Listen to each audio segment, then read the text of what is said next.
Takže je 6:45. Počkaj. Ne, je 6:45. Vonku sa rozvidnieva.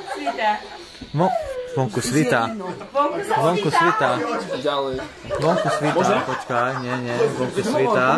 A tu na každý žije, pozrite, a tu na každý žije. A každý mi dáva perie do vlasov.